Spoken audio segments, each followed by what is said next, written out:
Hi, welcome to the lung page. Today we are going to discuss part 6 of respiratory MCQs final MBBS exam preparation. So we'll move to the questions. First question, which indicates life-threatening asthma? So we all know acute exacerbation of asthma, they classify into mild to moderate, acute severe asthma and life-threatening asthma and fatal asthma. So according to the some clinical features. So here they will ask what are the features of life-threatening asthma.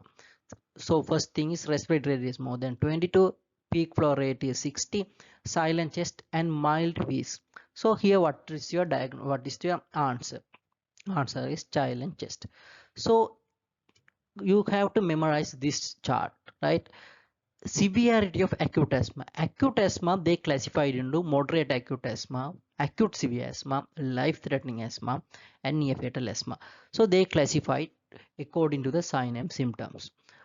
So according to our question, life-threatening asthma. So you all know life-threatening asthma. What are the clinical features?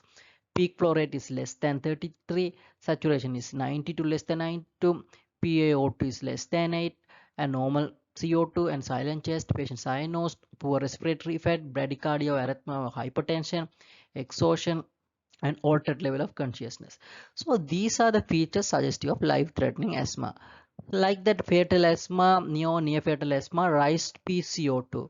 So these are the clinical features of acute asthma, acute severe asthma. Once patient come to you with the OPD or in a outpatient department, acute asthma. So you have to categorize the patient, which category the patient is, mild to moderate or acute asthma or life threatening. So according to that, your management will differ. Okay. So we'll go on to the next question. COPD exacerbation with hypercapnia, pH is 7.3 and CO2 is high. What is the best management option?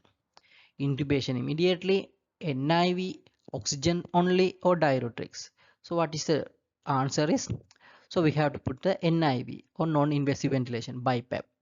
So we all know what are the indication of NIV in COPD patients.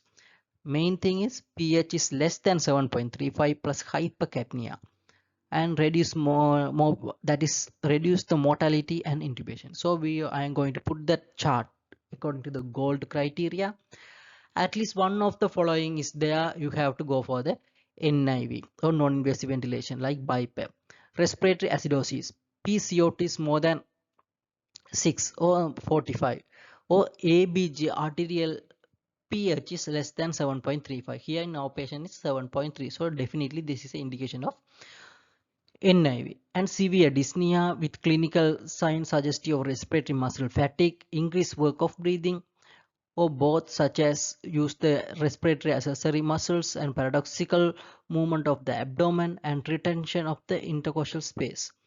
So persistent hypoxemia despite of supplemental oxygen therapy. So in this instance, you have to go for the NIV BiPAP for these patients. Okay, now clear about this. Almost always remember, please memorize this one. This is the very common MCQ they will ask in your final MBBS. Okay.